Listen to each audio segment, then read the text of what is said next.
Hello and welcome to the Black Ponder. I'm Neil Trotter. Today we're going to be talking about some political philosophy, specifically economics in the context of philosophical thought. We're going to do that via a discussion of Karl Marx's third volume of Capital. So before we get started, some things to note before we get into the nitty-gritty of things. So Capital is a 3-volume set, 3 books. And in the Penguin Classics edition, which is what I have, Volume 1 is roughly 1,000 pages, a little bit more. Volume 2 is about 600 pages, a little bit more than that, give or take. And Volume 3 is over 1,000 pages as well. Now, Volume 1, Karl Marx was able to release that. Edit it and publish it with his supervision. But volumes 2 and 3, he actually died before they were published.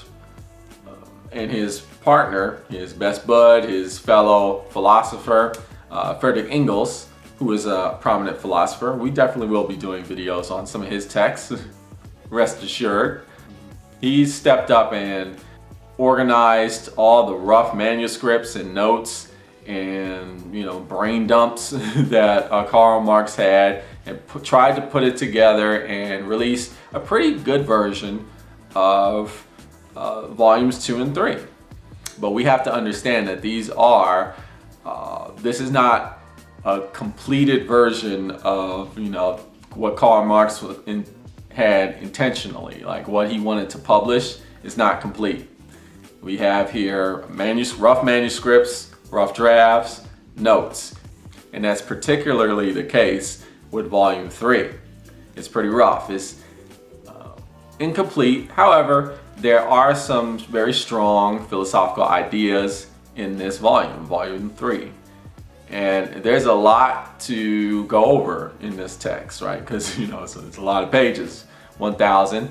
And, to go over them all, we'd have to spend about a good 5 to 6 hours doing that. But what I want to do is I want to focus on a particular set of ideas and, talk about how it's relevant to today, because it definitely is relevant to today. And how so? Well, currently we are in this debate, this political debate, this ideological argument that's going on in media and politics and just thought.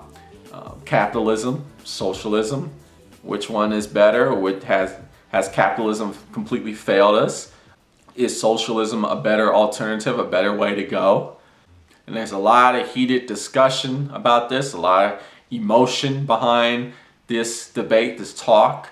And I think there's not enough critical discussion, right? Not a lot of philosophical analysis. So what happens is that we have confusion, right? And we have people making conclusions and ideas that are not rooted so much on critical thought, but more just emotion and, what they are predisposed to, and, very simple ideas and basic ideas of what is socialism, what is capitalism, what you see in popular media. And what we need to do is take a deep dive into these issues. Right? We really need to focus on what are these things, these ideas, and what do they mean. And a good way to do that is go back to the classics, right? Go back to the original thought behind these critiques and these criticisms. That's why it's very important, I feel, to revisit Karl Marx's writings. So that's what we're going to talk about today. So let us begin with a quote number 1 that I picked from this volume, and we will begin our discussion of socialism versus capitalism. Quote number 1, if you're following along, if you happen to be following along Karl Marx Capital Volume 3, Penguin Classics Edition, this is the bottom of page 275, the last paragraph, and we are on chapter 10. And this is the equalization of the general rate of profit. The whole difficulty arises from the fact that commodities are not exchanged simply as commodities, but as the products of capitals, which claim shares in the total mass of surplus value according to their size equals shares for equal size, and the total price of the commodities that a given capital produces in a given period of time has to satisfy this demand. The total price of these commodities, however, is simply the sum of the prices of the individual commodities that form the product of the capital in question.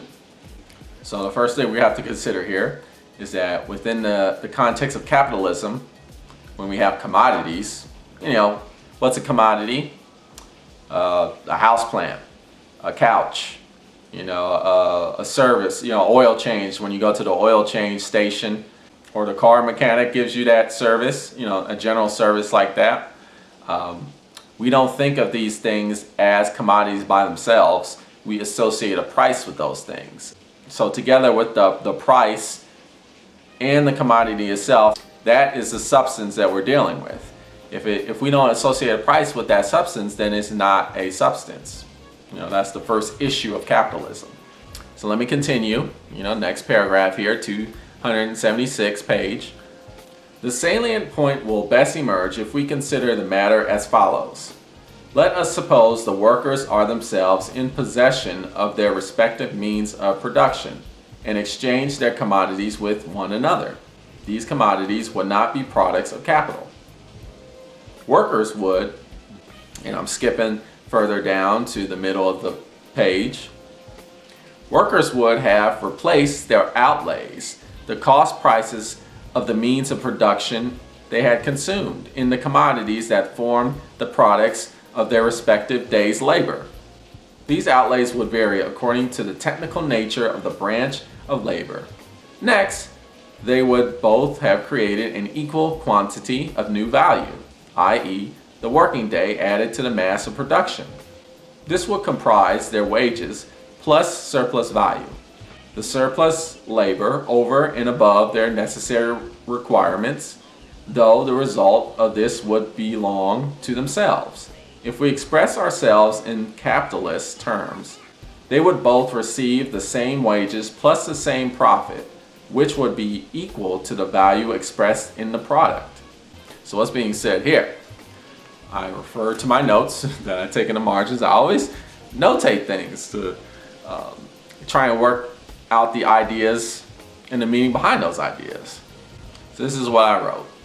If workers were capitalists, then commodity would be labor and they would reap surplus value from that labor. But in capitalism, they aren't. That's not fair, right? So there's, Karl Marx argues that there's not a balance, a fair association between the capitalist and the laborer. Like the capitalist sells their commodity, but they have to have labor to produce that commodity. And the thing about capitalism is that it can't operate without commodities being sold. So what is the commodity of the worker? Their labor. That's their commodity that they're selling to the capitalists. The issue though is that the labor itself is not considered to be owned by the laborer, the worker. It's actually considered to be owned by the capitalist, and that's not fair. So the worker does not have his or her own commodity to sell, even though they are selling a commodity, which is their work. That's not acknowledged in capitalism. So thus you have an exploitative type of relationship between the capitalist and the laborer. Let's keep moving forward here with the idea, and we're on page 277. This is the third paragraph. Whatever may be the ways in which the prices of different commodities are first established or fixed in relation to one another, the law of value governs their movement. When the labor time required for their production falls, prices fall. And where it rises, prices rise, as long as the other circumstances remain equal. So the price of a commodity, a cell phone, a light bulb, a repair job, a cleanup job, these depend on how many hours of work is necessary to supply that commodity, that service, that product. And so the price of a commodity is hugely affected by the labor time. That's well known, right? You get paid by the hour. A lot of people have jobs where they get paid by the hour, makes sense. So now I'm moving a little bit above here. We're still on page 277. We're on the first paragraph. I'm going to be skipping around to try and convey these ideas. For a present-day wage laborer, it is a matter of indifference in what profit rate the surplus value extorted from him is expressed. The exchange of commodities at their values or at approximately these values thus correspond to a much lower stage of development than the exchange at prices of production, for which a definite degree of capitalist development is needed. So the wage laborer doesn't care about the commodity and how the commodity is priced. All they're caring about is, okay, how much am I getting paid? Am I getting paid by the hour? If so, let me get my hour so I can get the money. Right? But the capitalist has a whole different relationship between commodity and labor. They're just focused on, okay, how much time does it take to make this commodity be actualized, to make this commodity actually be produced? And if I can reduce that time, then I'm gonna make more money. So it's two different kinds of relationships to this commodity, this social relationship, this economic relationship. Two different types between the worker and the laborer. And I write in my little notes here, although labor is the most influential factor for commodity value, it is the least compensated for. That's true. Labor is the most important means of production. So much so that in volume 2, Karl Marx creates a formula for capitalism, how capital is created, and he separates means of production from labor because it's so important to the production of the commodity that it needs its own separate entity. Right? However, it's that aspect of the formula is exploited the most. It's compensated for the least. And the more uncompensated for the labor is, the more the worker is exploited, the more successful the capitalist, because they don't have to pay as much labor to get that commodity out. And that's like business 101 actually, right? So we're just laying the groundwork. We're kind of reviewing the theory of capitalism, and we're going to get to the overall idea of what we're talking about with socialism versus capitalism, but we got to set the groundwork. So let's continue. We have here quote number 2. This is from page 288, and it's from the same chapter, and we start from the 5th line. Between the quantity of the article on the market and the market value of this article, there is only this one connection. On a given basis of labor productivity in the sphere of production in question, the production of a particular quantity of this article requires a particular quantity of social labor time. Even though this proportion may be completely different from one sphere of production to another, it has no intrinsic connection with the usefulness of the article or the particular character of its use value. All other things being equal, if quantity A of a certain species of commodity costs labor time B, then quantity NA costs labor time and B. He's just associating variables to these values because Karl Marx is big on formulas and creating equations and such. Moreover, insofar as society wants to satisfy its needs and have an article produced for this purpose, it has to pay for it. In actual fact, since commodity production presupposes the division of labor, if the society buys these articles, then insofar as it spends a portion of its available labor time on their production, it buys them with a certain quantity of the labor time that it has at its disposal. And what did I write to make sense of this? Well, I wrote, no matter what, without labor, a commodity is not produced. True. Capital is dependent on labor, It's not the other way around. I remember one time I was reading this journal. It was actually the Project Management Journal. They have their own peer-reviewed journal, the Discipline of Project Management. Because I'm like in the field of project management, I'm a project manager myself. So I read that journal from time to time. It's peer-reviewed, write industry-related articles. And there was this article, and it made a claim. It said, look, corporations need people, and people need corporations. Without people, corporations cannot function because there will be nobody to produce the commodities that corporations produce. And without corporations, people wouldn't be able to function because they wouldn't know what to do, or they wouldn't be able to prosper because they wouldn't find a job. And that's just not true. That's not true. In this capitalistic world that we live in, we try to tell ourselves that. It's like, oh, the corporation is an incredible entity and it's very important, and it's gotten us this far, and we are dependent on the corporation. And people need the corporation to survive, to get a job, to get paid, to have a meaningful means of living, right? And that's just not true, right? We don't need corporations to have a meaningful way to make a living, right? I mean, that's just how this world has been structured, right? That's how we have created this world to be, right? It didn't have to be that way. It really didn't. But there's one thing for sure, corporations definitely, absolutely need workers. That much is certain.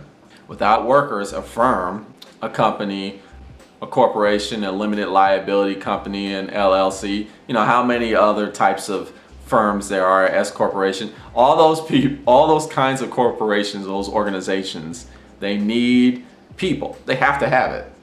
They must have the people to function. That much is true. And yet, in the system of capitalism, that's not how we treat the situation. That's not how we frame the reality, even though that's true. How the reality is framed is that we make it so that, workers are dependent on corporations. We need corporations. They're extremely important. And, if it comes to the worker or the corporation or the company or the business, we're going to put the company or corporation first. And we're going to put the worker last because the corporation is what's most important. But that's not true, right? Because without the worker, there would be no products. So that's something that we need to really think about. So again, we're building the foundation, the framework, things that you need to consider as we move forward. So we'll go to the next quote. This is on page 351. This is chapter 14, Counteracting Factors. And this is the last paragraph of the page. We begin on the second line. The creation of surplus value faces no other barrier than the working population. If the rate of surplus value, i.e. the level of exploitation of labor, is given, and no other barrier than this level of exploitation. Let me skip a few lines. Unpaid labor is objectified. It should never be forgotten that the production of this surplus value and the transformation of a portion of it back into capital or accumulation forms an integral part of surplus value. Production is the immediate purpose and the determining motive of capitalist production. Capitalist production, therefore, should never be depicted as something that it is not, i.e., as production whose immediate purpose is consumption or the production of means of enjoyment for the capitalist. This will be to ignore completely its specific character, as this is expressed in its basic inner pattern. That's important to understand in Karl Marx's theory. So what he's saying is, look, you can't see capitalism as this situation where you got Uncle Pennybags or Mr. Monopoly, that guy with the top hat, rolling in dough, or like, what is that, Scrooge McGee, the guy from DuckTales, the rich Uncle Duck that's like doing a swimming dive into his hoard of gold in his vault and just rolling in dough and being happy and being rejoicing. Karl Marx doesn't see it that way specifically. How he sees it is capital doesn't work like that. The capitalist is in a trap too, because the capitalist has to be in this ongoing cycle, this constant, perpetual mission to exploit labor as much as possible. That's what the capitalist has to do, and it never ends. It just keeps going. And so the capitalist is working hard too, and he's working in this fruitless effort of exploitation. So capitalism by its very nature is a system of exploitation, and it's a system of endless exploitation by the capitalists. And this endlessness, this continuous cycle of constantly exploiting the laborer to get a profit that just keeps diminishing by just the nature of how things operate, that system is unstable. So we'll continue. This is second paragraph, the 8th line. We're on page 352. Capital has absorbed a given amount of unpaid labor, with the development of this process as expressed in the fall in the profit rate. The mass of surplus value thus produced swells to monstrous proportions. Now comes the second act in the process. The total mass of commodities, the total product, must be sold, both that portion which replaces constant and variable capital, and that which represents surplus value. If this does not happen, or happens only partly, or only at prices that are less than the price of production, then although the worker is certainly exploited, his exploitation is not realized as such for the capitalist, and may even not involve any realization of the surplus value extracted, or only a partial realization. Indeed, it may even mean a partial or complete loss of his capital. So what Marx is saying here is, it comes to the point where the capitalist keeps exploiting the labor, and the capitalist might be exploiting the labor tremendously. He might be underpaying the worker a huge amount, and the worker might be feeling it. Right? However, the business, the corporation that the capitalist is operating under is still falling under. Like, they're still not cutting a profit. And that's what happens in capitalism. It's a constant effort of exploitation, and it's never ending. And there has to be more and more and more exploitation. And it comes to the point where a mass exploitation of labor has to be made to make a profit, just because of the system, the fundamentals of the system. And a lot of businesses will still go out of business even though they're massively exploiting the worker. And we see that happening, right? We see that happen in the real world where, companies fall under, and it's like, wow, how did this company fall under? Right? Even though, you have these workers, it's like, man, I wasn't paid nearly as much as I should have gotten paid, and this business still went under. Why? Because, there's just so much competition from other capitalists, and, all these commodities are coming in, and some are more appealing than others, and, this dog eat dog type of environment. And it's just not a sustainable kind of system, economic system. I put in my little notes in the margin here, the rate of profit cannot keep up with the rate of exploitation. Exploitation increases to the point of revolt of workers. And that's what Karl Marx, his theory ends up resolving to. What happens is that the capitalists will continue to exploit more and more and more, gyp the laborer more and more and more, and still not make enough profit to survive his business. And what will happen is that the worker will be exploited so much that they will no longer be able to survive. They'll come to a point where they have absolutely nothing to lose, and they'll come together and revolt. And then that will be the end of capitalism and the beginning of socialism. And that's the theory. Let me read you quote 4, same chapter. This is the last paragraph of page 358. The true barrier to capitalist production is capital itself. It is that capital and its self-valorization appear as the starting and finishing point, as the motive and purpose of production. Production is production only for capital, and not the reverse. i.e. the means of production are not simply means of a steadily expanding pattern of life for the society of the producers.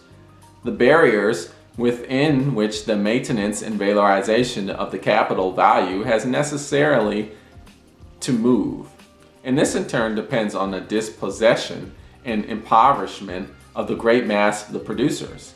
Therefore, come constantly in contradiction with the methods of production that capital must apply to its purpose, and which set its course towards an unlimited expansion of production, to production as an end in itself, to an unrestricted development of the social productive powers of labor.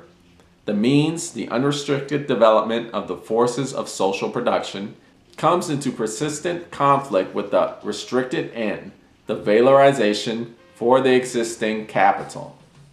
Let me read you my supplementary notes here. Capitalism is not self-sustaining because it must derive more of itself to continue. Inevitably, this will reach its limit. So Marx talks about how capitalism is just production of commodity just for the sake of producing a commodity, and it has no motivation toward the society that it's producing the products for. It's just simply producing products for the sake of producing products, and is creating capital just to create capital, and it creates more and more capital, and this is a never-ending cycle that becomes harder and harder and harder to do. Eventually this will reach its limit. Either the worker will be exploited to the point of, okay, I can't take this anymore, the hell with it, I have nothing to lose, I'm gonna revolt, and we're gonna just destroy everything in terms of like what capitalism is all about, and we're gonna convert to a socialist system. You know, another thing that could happen is that we could commodify all resources to the point where there's just nothing left to commodify. Everything is exploited and there's nothing left to exploit. Right? And you do see a lot of these things happening.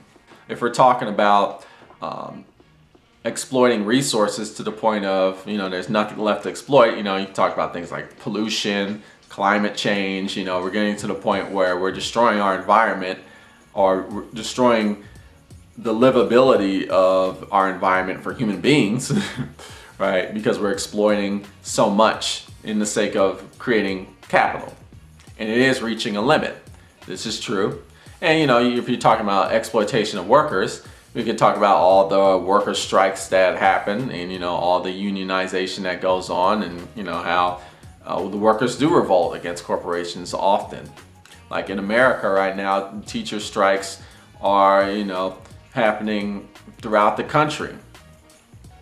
And teacher strikes are unfortunately nothing new. That, you know, education has always been underfunded, and teachers and educational workers have always been some of the most exploited kinds of laborers, which is sad because education is an incredibly important service. Now, we need to talk. We need to talk and think about this critically. So, we have to ask a question: will capitalism inevitably fall? Will it inevitably destroy itself? All right, I have several friends who are Marxists. They call themselves Marxists. They believe in everything Marx is saying. You know, are very extreme socialists, right? And you know, they believe this, and they're just waiting for the time where capitalism will destroy itself, and people will get to the point where they will strike and revolt to the point of some sort of World War III or some sort of apocalyptic scenario of some kind. So will that inevitably happen? Well, we really have to think about this, you know. And in my opinion, I do not think so. I do not think so. And there's two major reasons why this is just not going to happen. Capitalism is here to stay. It's not going to go, right? That doesn't mean that it's perfect or it doesn't have a huge amount of problems and negatives. I'm not saying that, but I'm saying it's not going to go anywhere. Why? Two reasons. Reason number one is that capitalism does offer the masses contentment with its commodities. And capitalism will continue to do that. And it will provide a sense of contentment to people where they just will not revolt. You know, many people will, most people will not. You think of things like smartphones, for instance. You know how much a smartphone provides contentment to people. Now that is an object that only capitalism could have created, right? And so many people, they don't get, I'm not saying that the smartphone provides joy, true joy and happiness, but people are, it pleases people, that when they get the latest iPhone or the latest Android device and they can go on their apps and surf their Twitter accounts and, post images of themselves on Instagram. We know that, consumerism is strong. The power of consumerism and commodification among the masses, that is a strong force. And capitalists understand how to work that. Marketers and people who are into branding and people who sell products, they are very skilled into getting the general public happy with that kind of stuff. And it's not just smartphones, it's like, comfy furniture or like, the latest show on Netflix, binge watching Netflix, The Walking Dead or Jessica Jones, and people just consume that stuff, right? And they're like, they've had a lousy day at work and like, you know what? It's fine because I'm just going to go and binge watch the latest season of Jessica Jones. It's going to be incredible, right? And I'm just going to go back to work and hate my job, but hey, it's fine. I'm just going to go back and watch my favorite episode on Hulu. And, I think capitalism provides that sense of contentment for people and it's going to continue to do that. And it's unfortunate, in a way, but the force of capitalism is very strong, or I would say the force of consumerism and commodification and materialism, that's a strong force. And it's going to keep most people from going to that edge of like, I'm sick of this, let's go to war and let's end these corporations. And the second thing is that corporations are incredibly smart. Capitalists are these people who have degrees in, business and economics and marketing and things like that, they figure out ways to exploit. They are very, very savvy in exploitation. And they will find ways to exploit where the average person would not think of. And we may eventually come to that limit, but we're not anywhere close, right? They'll go to a country, the workers will revolt, and they're like, okay, well, I'll just take my business to another foreign country or third world country where I can, pay laborers a fraction of the cost that I paid you.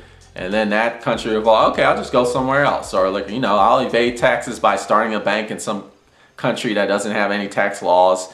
Things like that, and there's so much of that. There's so much of that happening. Really have, the average layman has no idea how savvy and creative and just intelligent the exploitation is of capitalists. And because of those two things, contentment through commodification and materialism and consumerism, that's one thing. And the other thing, like the ingenuity of the capitalists to exploit. Personally, I don't think capitalism will ever go away. So I think it is wrong to be a person twiddling their thumbs and being like, oh, eventually it's going to happen. Capitalism will fall. World War III will happen or whatever, some apocalyptic scenario. And socialism will just rise up naturally, just out of nowhere. Karl Marx believed that. He believes that, eventually socialism will come. And, we have gone through many ups and downs in capitalism. Markets have crashed, Great Depression, Great Recession, all types of other things have gone up and down, and capitalism is still here. Now, I'm not trying to be a cheerleader for capitalism or socialism. I'm just telling you like it is, So what we need to do is we need to start thinking critically about the situation and start actually acting, actually not twiddle our thumbs and not like go into these fruitless debates and just talk about things in these endless discussions that go nowhere. We actually have to really consider what is going on. We gotta consider the positives and negatives of each system and call people out where they're doing wrong and not be so quick to say, oh, this system is wrong, that system is good. We gotta think more analytical than that. We gotta think more critically than that. to come to a solution. Because it is true. Capitalism does have a lot of negatives. Like, a lot of people are being exploited tremendously. People are not getting paid fairly. People are suffering. You got one side of the media saying that the economy is good and jobs are up and, everybody's working, got jobs now, and everybody's living large and everybody's got money to spend. But, people, that's one side of the story. You got people working their asses off, working 12 hours a day, 7 days a week, no vacation, no breaks. You got a job, but when you're just working a job where there's no reward, it's a dead end situation, and you're not getting paid anything, and you can't really make ends meet. You can't even make rent, right? What's the point of having a job when it's just an endless life of drudgery, which many people live today. So what can we do about this? Let's continue reading some more quotes, and we will examine this. Quote number 5 comes from page 727, chapter 35. Precious metal and rate of exchange. This is actually the last paragraph. The monetary system is essentially Catholic. Okay? The credit system essentially Protestant. The Scotch hate gold as paper. The monetary existence of commodities has a purely social existence. It is faith that brings salvation. Faith in money value as the immanent spirit of commodities.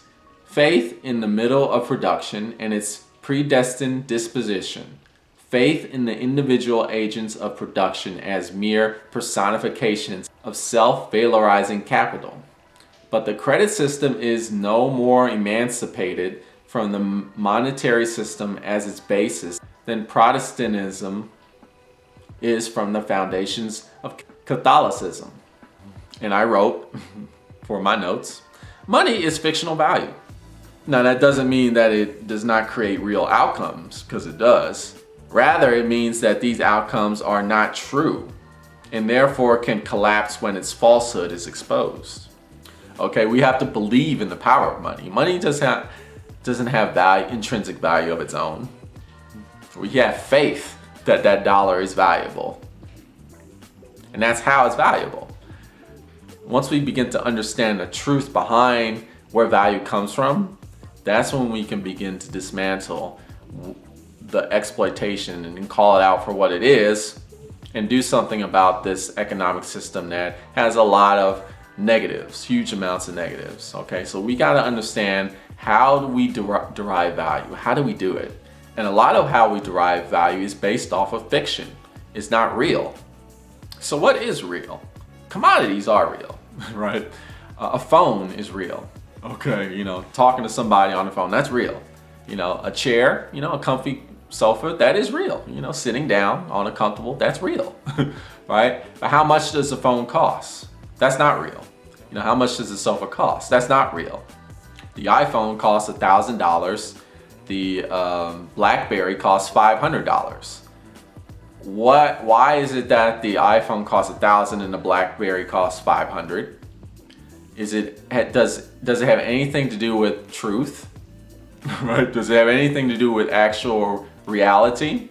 Or is it a fictional value that we're imposing on the iPhone to increase it $500 more? Commodities are real. The value we associate to those commodities are fictional. It's in our minds. It's created. Okay? That's what we have to consider this. We also know this from fluctuating values, right? Certain things fluctuate. Most commodities actually go up and down in price. Why? Why do they go up and down in price? You think about a commodity like water, for instance. You gotta drink water to survive. Living creatures need water. They have to have it or they'll die, right? But certain bottles of water are valued certain values. Why? And on top of that, sometimes they're on sale, right? Or sometimes you can get them cheaper than usual. You go to a music festival and the bottled water that cost you $1 at the liquor store, at the convenience store, costs $2 at Coachella, music festival. Why? Why does it cost more there than it does at the convenience store? It's fiction. You know, the water's the same. Right? It's fiction. The price of commodities on Wall Street, right? Credit. You know, when you go on the credit, when you use your credit card, that's fiction too. You know, your credit score, what's that based on? It's based on your performance, your credit performance, which could, you know, change in an instant if you like default on a loan or something like that. Loans themselves are fiction. It's a promise to pay a certain amount, which is based on what? A promise, which you may or may not keep. It may be the case that you can't keep it because you can't afford it, and then you default on your loan. That's what happened with the Great Recession, right? Where people started defaulting on their mortgages because they promised to pay back the money for the house that they bought, but then it turned out they couldn't afford it, and then everything just collapsed. You definitely start seeing this with the concept of derivatives, right? Derivatives is this creation, this construct in Wall Street where people were actually selling promises of people to pay their mortgages. These massive loans and like mortgage payments, people were selling them in Wall Street, trading them as these constructs called derivatives. And it was complete fiction. It was just completely made up, right? But there was all this value being associated to it. And then when it turned out that, you know, this huge amount of value that this market was operating under, when it turned out that this was fiction, everything fell apart, right? Because it wasn't real, right? So we have to understand that in capitalism, most of what's associated as value is based off of falsehood. Let's go to quote number 6. And this is page 953. It's chapter 48, the Trinity formula. This is the last paragraph. Capital is not a thing. It is a definite social relation of production pertaining to a particular historical social formation, which simply takes the form of a thing and gives this thing a specific social character.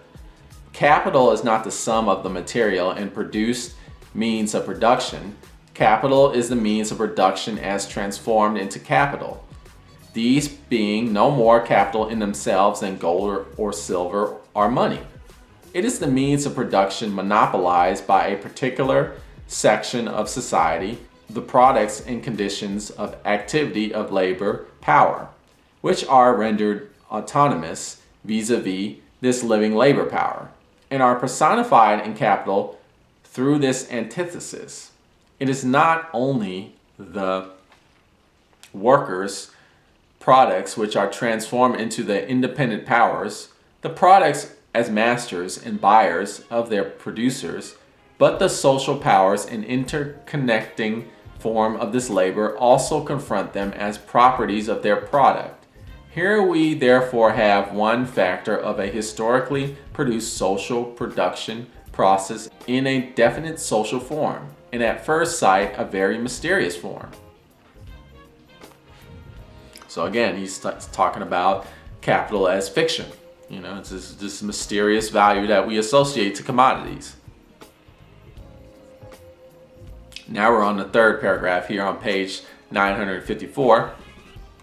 Labor, which is nothing but an abstraction, and taken by itself cannot exist at all. Or, if we take what is actually meant here, the entire productive activity of man, through which his metabolic interchange with nature is mediated.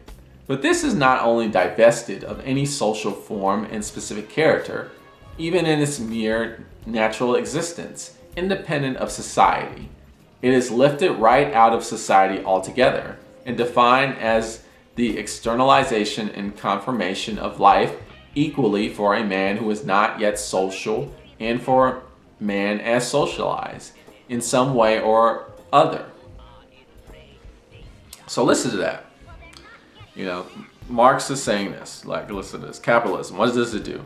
It divests of any social form. Commodities are divested from any social form, independent of society. Independent of society. It is lifted right out of society altogether, right? Not yet social, and for man as socialized. And that's not what commodities are in capitalism. All right. So what's the key word here? Social, society, socialized. Okay. Well, the argument here is that capitalism takes away the social value from commodities, from everything. And they just create this false value that doesn't have anything to do with anything. You know, for example, a smartphone. We go back to the smartphone. You know, the smartphone has it's very expensive because now it has two cameras internalized in two internal cameras, so that when you snap a picture, right, you can have that bokeh effect, right? That effect where the background is blurry, because that's very important to have a blurry background. You know, that's very important. Why? Why is that important? Why does that? You know, why do you have to pay $300 more just to have that blurry background? Right? Oh, but we got to make sure that it has Instagram connectivity, because Instagram connectivity is incredibly important. Yeah, that's fine, you know, but also like a phone, what was the whole point? The social point of a phone was to call somebody, right? To communicate with somebody, to, you know, on the phone, actually have a conversation, talk to somebody from a distance. Like what happened to that? Like, we don't even talk about that anymore when people actually buy phones. Like, you know, I know people that are like, you know, I just don't even talk on the phone anymore. I just text, Instagram, tweet, take pictures, upload them on Facebook. You know, I gotta have that bokeh effect, that blurry background has to happen. And it's all these values that have, you know, that aren't socially valuable. You know, they don't have no real application to society. They're just, you know, based on materialism, basically. And we do that with all commodities within capitalism. And so when we use the keywords social, society, socialize, this is what we talk about when we're talking about socialism. When people say socialism, when they identify as a socialist, modern socialist, what they're saying is, look, what we have to do is we have to start focusing on society. Okay, you know, that's what we have to do. We have to focus on society. That's what's important. You know, we've lost that. We're too focused on these other values that don't matter, like bokeh effects. And you know, when you buy a shirt and it has a check mark symbol, the Nike, you know, it costs $50. But if you don't have the check mark symbol, it costs like, you know, $10. Why? Because it has a check mark symbol on it. No, the shirt is supposed to keep you warm, or it's supposed to keep you covered up. That's the social value of the shirt, not that it has a check mark symbol on it. So when we talk about socialism, these modern socialists that are coming out, what they're saying is we have to start focusing on social value instead of all these other values that don't matter, because that's what's destroying society. The fact that we're not prioritizing society. We don't want to like talk to somebody on the phone anymore. We just want to tweet. You know, that's what we want to do. You know, which is this half-assed version of communication. Let me continue. How is the earth to have a value? How can it create a socially specific quantum of labor and the particular portion of value of its own products that forms rent at that? The earth, for example, is active as an agent of production in the production of use value, a material product, say wheat. But it has nothing to do with producing the value of the wheat. In as much as value is expressed in wheat, the wheat is considered simply as a certain quantum of objectified social labor. This labor being quite indifferent to the particular material in which it is expressed or to the particular use value of this material. So, you know, Karl Marx is using the example of wheat, right? And we associate a value to wheat. But, you know, wheat itself has no intrinsic value. Like it's you know, it's priceless. You know, it's just food that you can consume, or it's like a plant that grows on earth. Why do we associate values to natural products, like products that grow in nature? That value association is fictional. We've made it up in our minds and our heads, or somebody told you that and you just believe it. When this commodity was first found, you know, first developed or first discovered, it had no value. We associated a value on it and it was false. And that value was made up. It was just like created. By the way, we're on page 955. This was the second paragraph in the middle. And we're going to continue. It does not contradict this that 1, if other factors remain constant, whether wheat is cheap or dear depends on the earth's productivity, the productivity of agricultural labor is linked to natural conditions, and according to their productivity, the same quantum of labor is expressed in more products or fewer use values. So let me tell you about a debate I had online with somebody a while back. And I forgot what we were debating about, but it ended, like the discussion, they started arguing that, a doctor is more valuable, the work of a doctor is more valuable than the work of a janitor. And I told them, no, it's not. No, it's not. A janitor's work is just as valuable as the work of a doctor. Right? You gotta have a clean environment, a sanitary environment, right? I mean, people were dying back in medieval times. They didn't live past the age of 30, mostly because of the unsanitary environment that they have. Janitors clean the environment, keep it clean. I mean, a doctor has to have a clean environment to do their healthcare work, right? So I would say it's equal.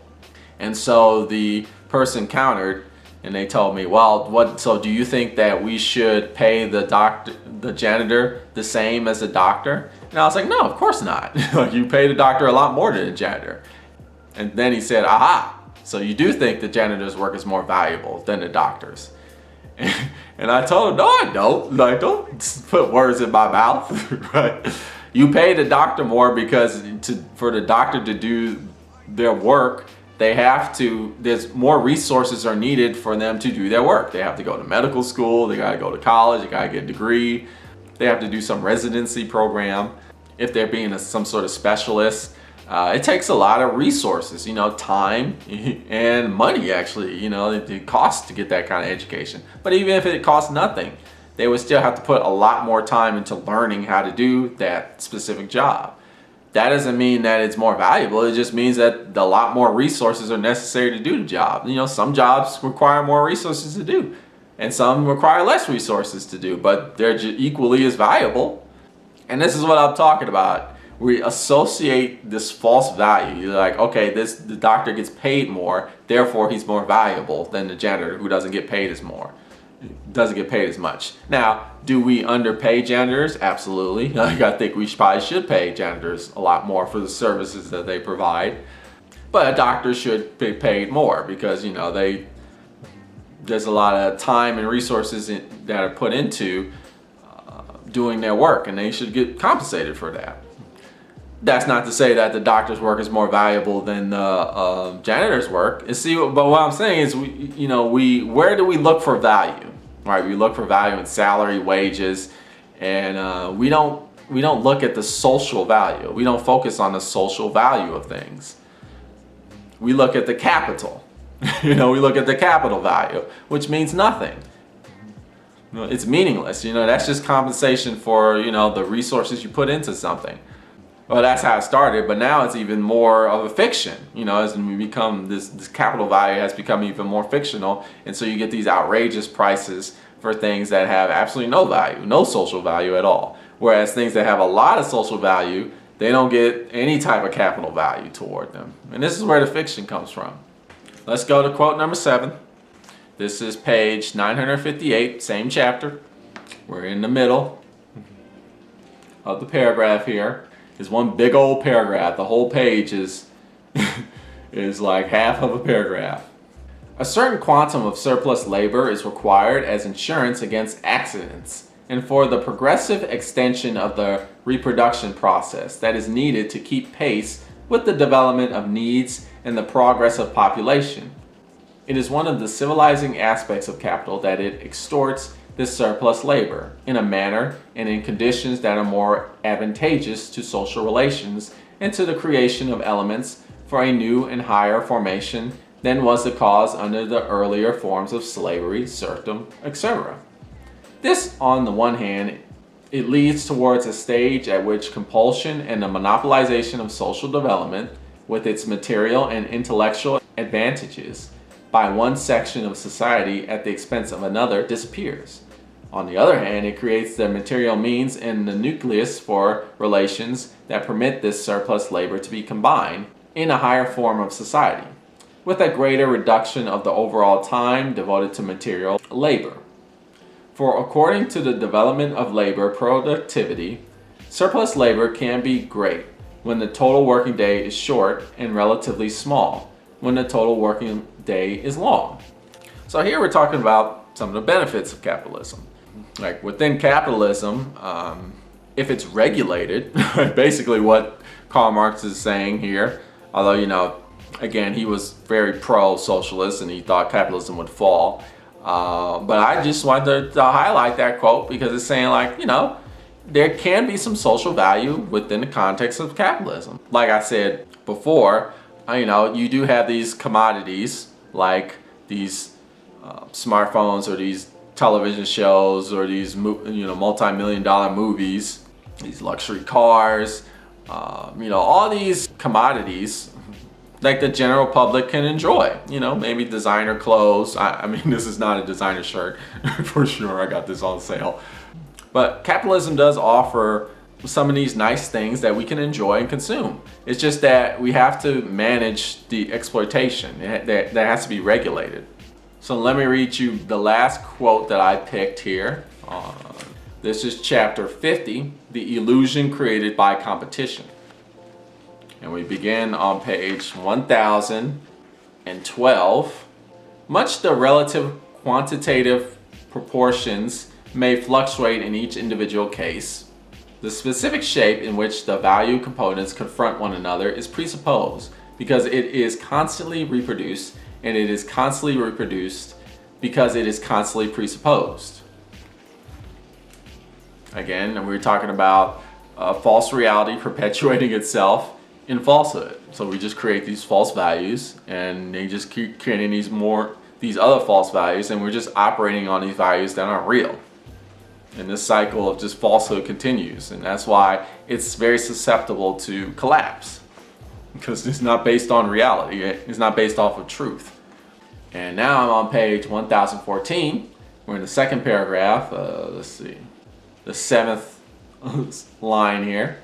In competition on the world market, for example, it is exclusively a question of whether the given levels of wages, interest, and rent, the commodity can profitably be sold at or below the given general market price, i.e., whether it can be sold to realize an appropriate profit of enterprise. If wages and the price of land are low in one country, but interest on capital is high because the capitalist mode of production is not fully developed, while in another country, wages and the price of land are nominally high, whereas the interest on capital is low, a capitalist in the first country will use more land and labor, and a capitalist in the other relatively more capital.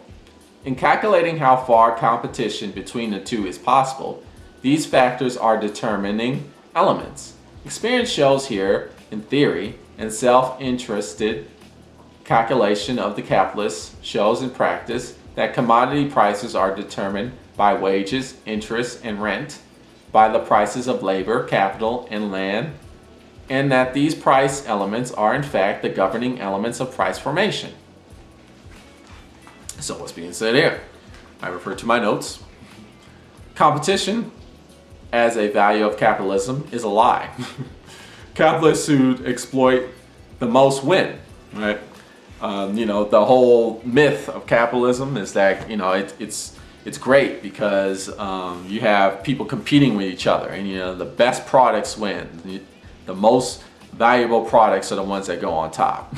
That's not necessarily true. Sometimes you have products that win that are bad. They're bad products and they survive. Why? Because the capitalists figured out a way to sell those products at a maximum net profit. Right? Either they're exploiting the labor, exploiting the worker tremendously, and they're selling an inferior product, or they're using really cheap means of production. And we see this all the time, right? We see products that are inferior succeed, while very good products that you would think, oh man, this is great, but it just costs too much to make, right? Or they're actually paying the worker the value that's necessary to create these superior products, and under this capitalist system, that's not sustainable. And I mention that because, like I said, under a capitalistic system, the best products aren't the ones that win. The whole myth of competition creating the superior products as a myth. The capitalists who exploit the most, or who are the most exploitative and who are able to make the most net profit with the products that they push out, those are the ones that win, right? That's why you see all these bad movies that come out that are like very successful, for instance, for example, because they might be very cheap to make. That's just an example. The argument is to create products that actually have social value, like, products that actually help humanity prosper and grow. We need to focus on associating value with benefits of society rather than these fictionalized ideas of value, whichever they may be. Whether that's value of beauty, right? Which, beauty is an eye of the beholder, right? That's dependent on you personally. But we have this fictional idea of what's beautiful. Very skinny, blonde hair, blue eyes, big boobs, hourglass figure. This is, the dude's gotta be buff. This is the fiction that we associate to, beauty products, for instance. And then people buy into that fiction, and then we got all these products that are not providing any type of real social value. So I want to end with just let's not think of capitalism versus socialism. Let's take what's good about capitalism and let's take what's good about socialism, and let's consider all the bad that capitalism has, and let's not pretend that capitalism, it doesn't have any bad parts about it, because it has huge bad parts about it. Let's not get that twisted, right? But socialism has a lot of negatives too. And what we really need is a system that incorporates socialist values and capitalist values. And we need some sort of regulation, some sort of checks and balances, because there is no perfect system. Why? Because the system inevitably is run by who? Human beings. And human beings are fallible, they're imperfect, they make mistakes, they're susceptible to corruption, to greed. Not all people are good, some people are bad, right? Or some people do bad things. There's no such thing as a system that operates on its own. People operate systems. There always needs to be a sense of regulation and checks and balances. There has to be limits in place. And so let's take what Karl Marx has said, because he has said some very valuable things. Was he wrong in several aspects? Yes, he was wrong in several aspects, but he was right in other aspects as well. We can't fall into this trap of being this hyper-capitalist or this hyper-socialist, or go into these extreme examples. We have to think critically, and we really have to examine how these systems function and take the good parts of these ideas and incorporate them, and leave behind all the bad parts about these ideas, and just push them aside and remember them so we don't repeat them or do them, but push them aside and regulate them and make sure they don't happen. So what is the perfect economic system? I would propose a mix between capitalism and socialism. One where value is focused on the benefits of society rather than the benefits of some fictionalized, made-up false reality that has nothing to do with social value. Consider this as we look at the news and we debate on these issues of economic systems.